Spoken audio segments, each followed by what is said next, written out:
Admiral Sue Park stood on the bridge of the Earth defense ship Horizon, her eyes fixed on the main screen.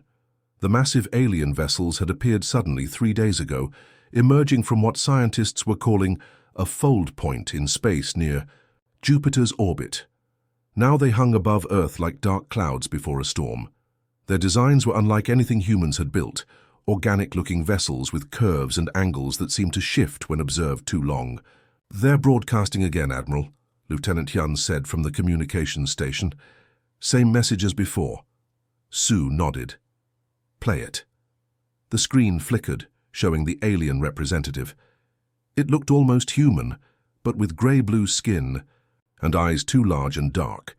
The universal translator converted its speech into something understandable.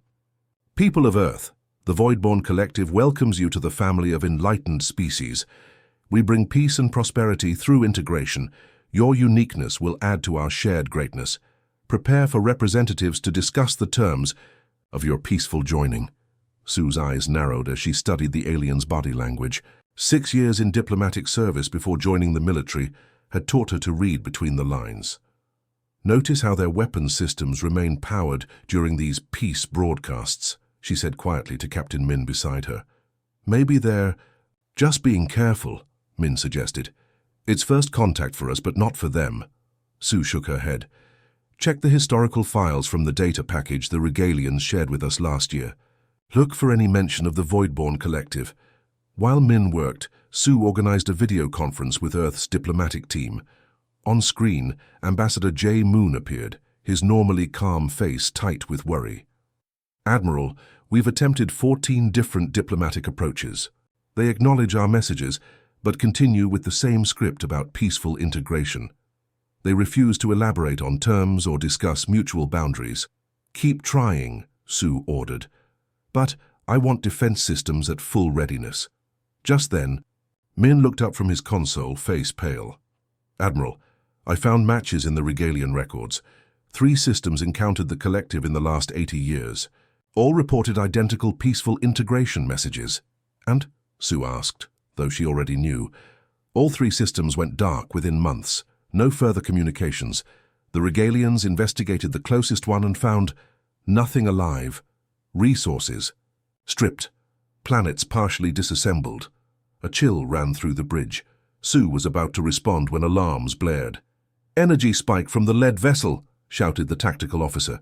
"They're targeting—" The view screen showed a flash of light, striking the Lunar Research Outpost Alpha, home to 300 scientists. Where the facility had stood, only a smoking crater remained. Sue stared at the screen, her hands gripping the console edge until her knuckles turned white. The bridge fell silent. Her communications officer broke the silence. "Incoming transmission. From the aliens." The same representative appeared, expression unchanged.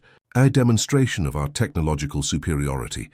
Your military capabilities cannot match ours. This could have been your population centers. Choose wisdom. Choose peace." Sue cut the transmission. "Get me the Security Council. Now." 3 hours. Later, Sue stood before Earth's highest leaders, gathered in emergency session. Representatives from all 12 global regions sat around the circular table, faces grim. "They destroyed Alpha Outpost without warning or provocation," Sue reported. 300 lives gone in seconds.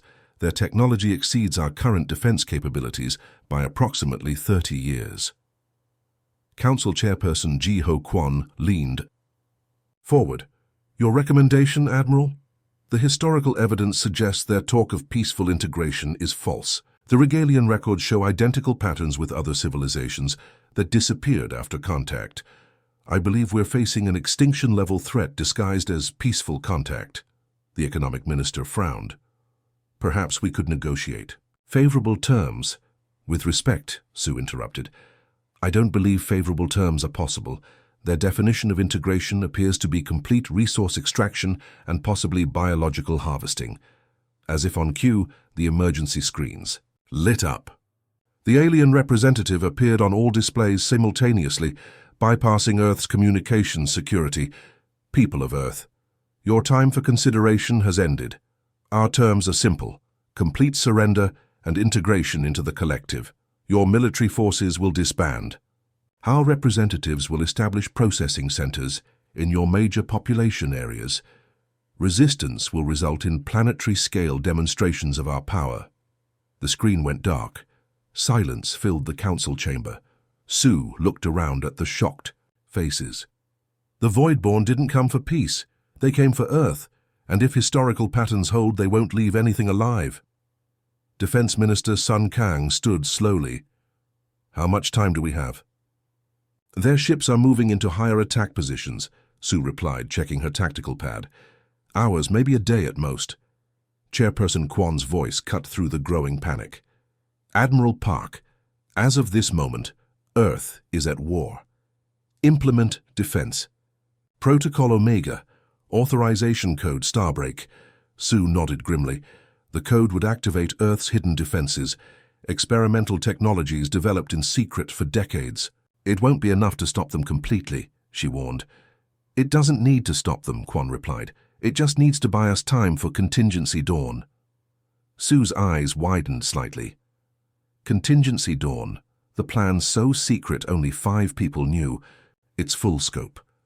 As she left the chamber, Sue looked out the window at the blue planet below. 3 billion lives now depended on choices made in the next few hours. The Voidborn had come seeking easy prey, expecting surrender. They would learn that humans don't surrender easily. The Voidborn Collective launched their first attack 12 hours after delivering their ultimatum. Their energy weapons tore through. Earth's orbital defense satellites like paper. Military stations that had seemed impressive just days ago proved woefully inadequate against the alien technology. Admiral Sue Park watched from the emergency command center beneath Seoul as humanity's first line of defense crumbled.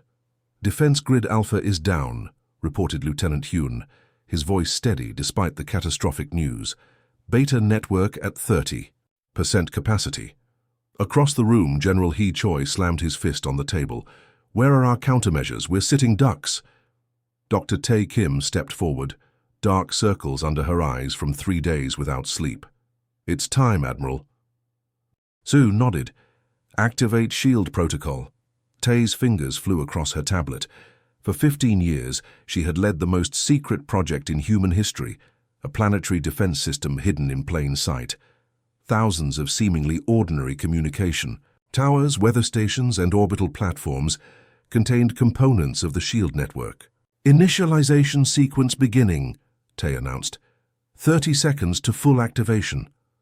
On the main screen, the alien vessels positioned themselves for what appeared to be a final, devastating strike against Earth's surface. Their weapons glowed with building energy. They're targeting major cities, Hyun said. New York, Beijing, Lagos, Sydney. Shield status, Sue demanded. 20 seconds, Tae replied, never looking up from her tablet. General Hee turned to his communications officer. Signal the Phantom Fleet. Operation Mosquito begins now. The alien vessels released their energy barrage, enough power to level cities and kill millions. The command center fell silent, holding its collective breath. Then something remarkable happened. A shimmering blue field appeared in the upper atmosphere, catching the alien weapons fire like a net. The shield rippled, with the impact but held firm. Shield at 87% capacity, Tae announced, allowing herself a small smile. It's working. On screen, the alien vessels seemed to pause as if confused. Then they fired again, a stronger, more concentrated blast. Again, the shield caught the attack, though this time it flickered noticeably. Shield at 63%. Tae reported. We can't take many more hits like that. We won't have to, General Hee said. Look. From hiding places throughout the solar system, inside hollow asteroids, beneath the surfaces of moons, and from stealth platforms, small, fast attack ships emerged. These vessels, part of the secret Phantom Fleet, were humanity's hidden contingency plan.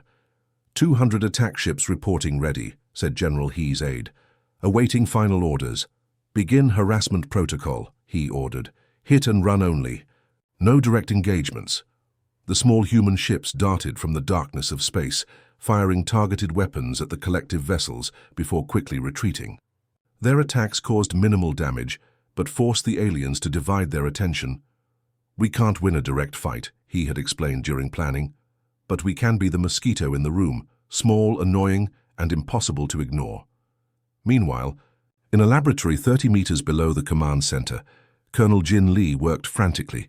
3 months ago, his team had captured a small alien probe that had ventured into the solar system. They'd been studying it in secret ever since. The neural pathways are similar to our synthetic networks, Jin explained to the science team, but they operate on very specific frequency patterns. He adjusted the emitter they'd built, targeting it at a piece of alien technology recovered from the probe. The alien component vibrated and then went dark. Jin looked up, eyes wide. It worked. The right frequency disrupts their systems completely. Back in the command center, the situation was deteriorating. The shield had absorbed 6 major attacks, but was now at only 28% capacity.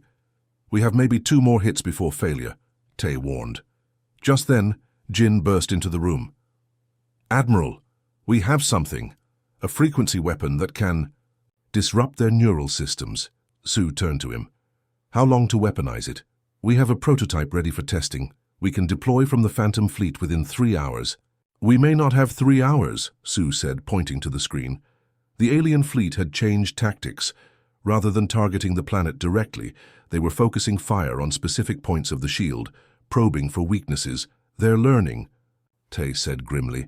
"Adaptive tactics." General He received an urgent message from the Phantom fleet. "The aliens have deployed smaller craft. They're hunting our ships." The next hour was the longest of Sue's life. The shield weakened with each concentrated attack.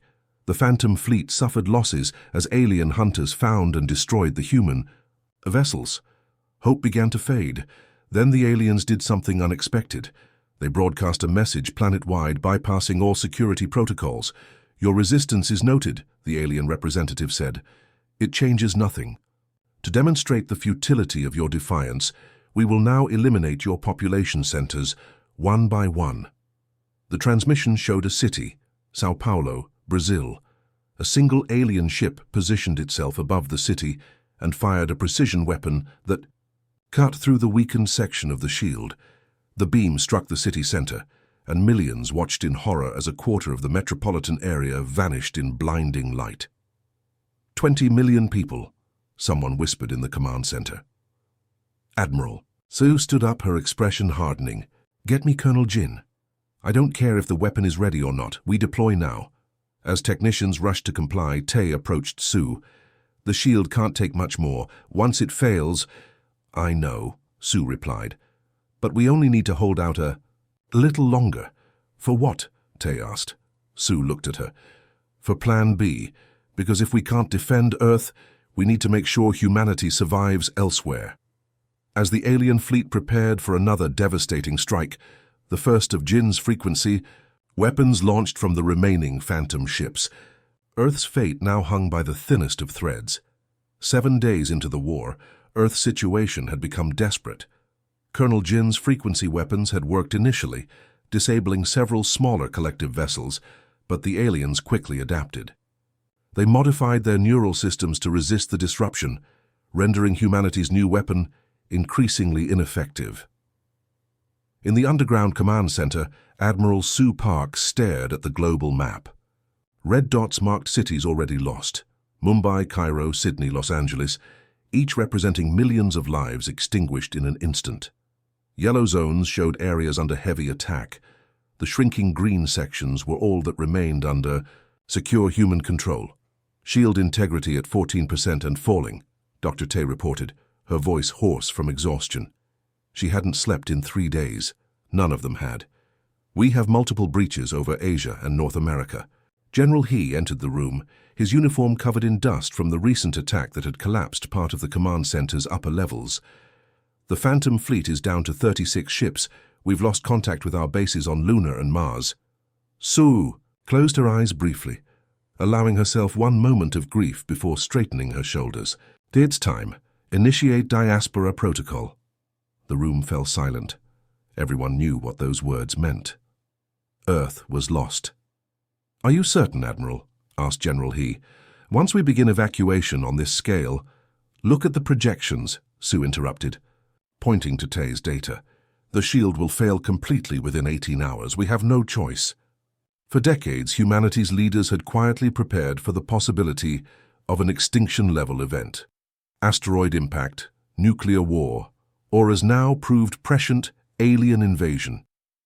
Deep underground bunkers had been constructed on every continent. More importantly, secret off-world colonies had been established on Mars's moons, in the asteroid belt and even in the moons of Jupiter and Saturn. Small populations of carefully selected individuals had been living there for years, unknown to the general public. Begin Phase 1 evacuation, Sue ordered. Priority to genetic diversity preservation groups, key scientific personnel, and children. Across what remained of human-controlled Earth, hidden facilities activated. Evacuation ships that had been disguised as ordinary buildings or concealed underground rose from their hiding places. In major cities, selected civilians received emergency alerts directing them to gathering points.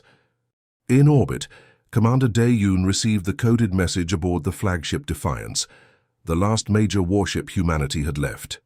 Diaspora protocol confirmed, said his communications officer, voice trembling. Dae's face remained impassive, but his hands gripped the command chair tightly.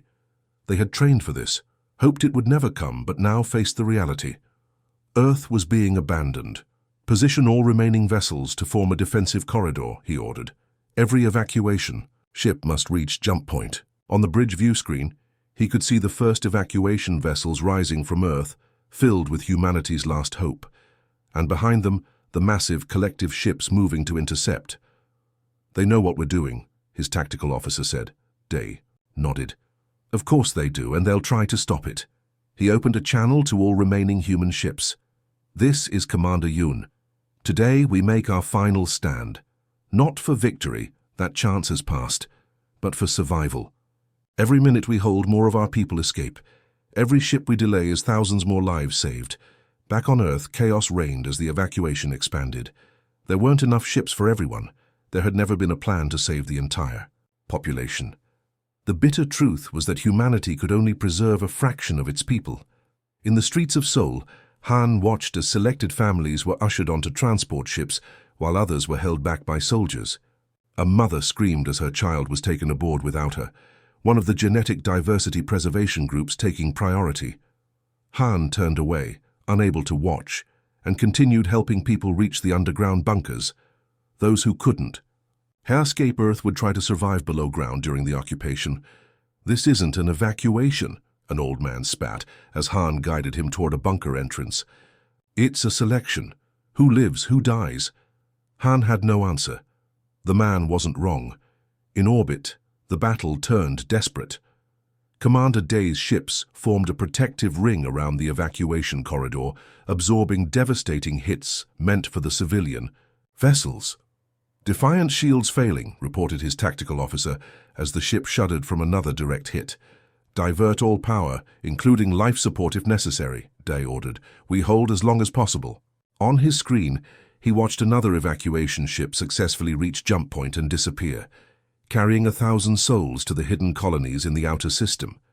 On Earth, Admiral Sue made her final inspection of the command center. Most staff had evacuated to secondary facilities. Only a skeleton crew remained, coordinating the last phases of diaspora. Admiral, your transport is ready, General He said, entering the room. You're on the last ship out. Sue shook her head. My place is here. I'll coordinate from the deep bunker with the remaining ground forces. But the continuity protocols will be followed. Naval Command transfers to Admiral Jun on Titan Base. She handed him a data chip. Give this to my daughter when you reach Europa Station. As General He's ship departed, the planetary shield finally collapsed completely. Across Earth, the blue shimmer that had protected the atmosphere for days flickered and died. Within hours, collective landing ships descended through the unprotected skies. In their command vessel, the collective leaders reviewed the data. Human resistance had been stronger than anticipated, but ultimately futile. Their ground forces reported minimal opposition as they established control points in major population centers. Resistance assets neutralized, reported one alien commander. Planet secure. What they didn't realize was that Earth's fall wasn't the end of humanity's story. It was merely the beginning of a new, more dangerous chapter. Deep below the Pacific Ocean, in a bunker designed to remain undetectable, Admiral Sue Park prepared humanity's response. "They think they've won," she said to the small group of officers around her. "Let them think that. For now." 3 months. After Earth's fall, the collective had established full control of the planet's surface. Their processing centers operated day and night, harvesting resources and processing the remaining human population for labor. The aliens believed their victory complete, Earth's military destroyed, its governments collapsed, and its population subjugated. Deep beneath the Pacific Ocean, in a facility built inside an underwater mountain range, Admiral Sue Park sat in a small command center, surrounded by her remaining staff. The room was Spartan, functional screens lining metal walls, with pipes overhead carrying recycled air. This base, called Deep Haven, had been designed decades ago to be utterly undetectable, shielded from all known forms of scanning technology. "Status report," Sue requested, her voice steady despite everything they had lost. "Collective patrols have decreased by 30% over the past week," reported her intelligence officer. "They believe resistance is crushed. Underground bunker." Networks report 92% of survivors accounted for. Sue nodded. "And our off-world assets?" Dr. Tae Kim stepped forward, tablet in hand. Unlike the haunted, exhausted woman from the Defense Center months ago, she now moved with quiet determination. "All outer system colonies report ready, Admiral. The Europa and Titan bases are fully operational. Captain Mee's fleet has completed final preparations." "And the Nemesis virus?" Tae allowed herself a small smile. "Complete. We've tested it on captured collective technology with 100% effectiveness. Their adaptive countermeasures won't work this time." For weeks after the invasion, Tae had worked with the remaining science team, studying the neural pathways of collective technology. They discovered that the aliens' entire command structure relied on a biological digital hybrid network, organic computing that connected their ships, weapons, and even the aliens themselves. This network was their greatest strength, allowing instantaneous coordination across their fleet. Tae had found a way to turn it into their greatest weakness. Sue stood, looking at each person in the room. "Then it's time. Humanity has hidden long enough." She walked to the communication station and picked up a simple headset. When she spoke next, her voice would be broadcast to every collective ship and base in the solar system, using their own communication network against them. "This is Admiral Sue Park of Earth. You believed you came to a world unprepared for your kind. You believed humans would surrender our home without a fight. You were wrong." In orbit, collective commanders received the unexpected transmission. Their communications officers frantically traced the signal, unable to locate its source. "What you saw was only our first line of defense," Sue continued. "What you didn't see was what we've been preparing for decades. Humanity didn't just live on Earth. We spread throughout this system, building and planning for the day invaders might come. The collective commander ordered immediate scans of the outer system. Nothing unusual appeared. You offered us peace, while planning our extinction. Now we offer you a choice. Leave our system immediately or face a war you cannot win. This is not a negotiation. This is not a plea. This is humanity's final message to you." As Sue spoke, Dr. Tae activated the Nemesis virus. It flowed through the collective's own communication channels, infiltrating their neural networks like a digital plague. You came seeking easy conquest. Instead, you awoke something far more dangerous. If this is how you seek peace— Sue paused, her voice hardening. "Prepare for a war you'll never forget." At that exact moment, hidden throughout the outer solar system, concealed in the rings of Saturn, the atmosphere of Jupiter, and the scattered asteroids of the belt, stealth ships powered up their engines. Captain Mi Kang stood on the bridge of the Shadow Strike, the largest of these hidden vessels. "All ships report ready," her tactical officer announced. Mi nodded, her expression resolute. "Commence Operation Reckoning." The collective ships in orbit suddenly found their systems failing as the Nemesis virus corrupted their neural pathways. Screens flickered, weapons powered down, and communications dissolved into static. The biological components of their technology experienced something they had never encountered, a virus designed specifically to attack their unique neural architecture. As the alien fleet struggled to restore functionality, they detected new signals appearing throughout the system. From hiding places prepared years in advance, humanity's secret armada emerged. 300 ships of various sizes, all built with stealth technology and armed with weapons specifically designed to target collective vulnerabilities. Enemy. Fleet's shields dropping, reported Mai's tactical officer. Neural disruption at 67% and climbing.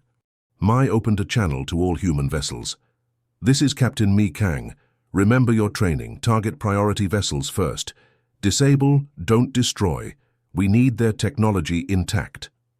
The human fleet struck with precision, focusing concentrated. Attacks on collective command ships. Unlike the desperate defense of Earth months earlier, this assault had been meticulously planned, with each human vessel assigned specific targets. Meanwhile, transport ships approached the disabled collective vessels. Inside, Major Jun Ri prepared his boarding teams. They wore specialized armor designed to protect against collective weapons and carried frequency disruptors that would incapacitate any aliens they encountered. Remember, we're not here for revenge, Jun told his teams over the comm. We're here to reclaim our home, secure the command centers and engine rooms. We need these ships operational. The first boarding team attached to a massive collective vessel. Cutting through the hull, they entered the alien ship, moving through corridors lined with the organic mechanical technology that characterized collective construction. The alien crew, disoriented by the Nemesis virus affecting their neural implants, offered minimal resistance. Back in Deep Haven, Admiral Su watched tactical displays showing the battle unfolding across the solar system. The collective fleet, once seemingly invincible, was now in disarray. Phase 1 complete, Dr. Tay reported. Nemesis virus at full saturation. Su nodded, allowing herself to feel the first real hope in months. Begin Phase 2. Contact all Earth bunker networks. It's time to wake our ground forces. Across Earth's surface, in hidden bunkers beneath major cities and remote wilderness areas, millions of humans received the coded message they had been waiting for. The aliens had taken Earth's surface, but they were about to discover that humans never surrendered their home. Not truly. The real war for Earth was just beginning. 6 months after humanity's counterstrike, the once mighty collective fleet had scattered across the solar system. Some ships managed emergency jumps back toward collective territory, unknowingly carrying the Nemesis virus with them. Others drifted powerless in space, captured by human boarding teams. The few that attempted to regroup were quickly targeted by Captain Mi's fleet. On a clear morning, Admiral Su Park stood on the observation deck of what had once been the collective's primary command vessel, now renamed Phoenix. Below her stretched the coast of what had once been Vancouver, buildings partially collapsed, vegetation already reclaiming streets. Earth had been badly wounded, but life persisted. The first refugee ships from Europa Station will arrive tomorrow, reported her aide. 10,000 returnees in the initial wave. Su nodded, watching birds circle over the ruins. Nature was already healing, faster than anyone had expected after the collective's environmental damage. Are the safe zones prepared? Yes, Admiral. The cleanup teams have cleared 20 major landing sites. Colonel Jin reports all sites are secure and shelters are ready. Across what remained of Earth's cities, human resistance fighters emerged from underground bunkers to reclaim the surface. They worked alongside special forces units dropped from orbit, systematically eliminating the remaining alien presence. The collective ground forces, cut off from their neural network by the Nemesis virus, proved surprisingly vulnerable. Colonel Jin Lee supervised the installation of a defense perimeter around the new Pacific Coalition headquarters, formerly Seattle. His teams had repurposed collective sensor technology, creating a detection grid that could identify any approaching threat long before it reached Earth. These should be pointed 40 degrees higher, Jin instructed the technicians installing a captured alien scanner. Remember, we're not just watching for ships, we're creating an early warning system for the entire system. Jin had changed since the war began. The quiet, methodical scientist had become a hardened military leader, his hands now as skilled with weapons as they once were with laboratory equipment. Colonel, "We've secured another weapons cache," called one of his team leaders. "Looks like they were stockpiling for something big." Jin examined the alien devices, his mind already calculating how they could be repurposed. "Get these to Dr. Tay's team immediately. She'll want to see the neural interfaces." On the far side of the planet, in what had once been the mega-city sprawl of eastern China, General He Choi stood in a vast underground hangar.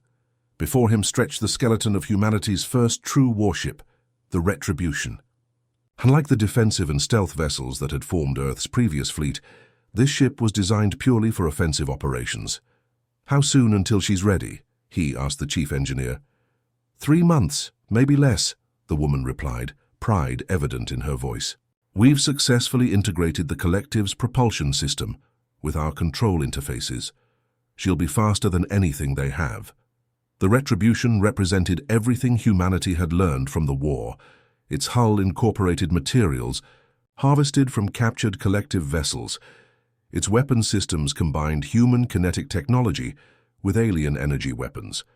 Most importantly, it carried an advanced version of the Nemesis virus as both weapon and shield against collective neural attacks. "And the others." He gestured toward the darker sections of the hangar, where 5 more massive frames took shape.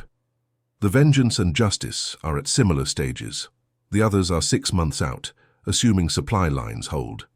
He nodded, satisfied. "They'll hold. The asteroid mining operations are back at full capacity. As Earth rebuilt, humanity's scattered colonies throughout the solar system emerged from hiding. The population of the secret Europa base swelled as ships arrived carrying scientists and engineers eager to expand the frontier. On Titan, the military academy that had operated in secret for 15 years now trained openly, preparing a new generation of officers. In orbit around Jupiter, Captain Mi Kang prepared for the most important mission of her career.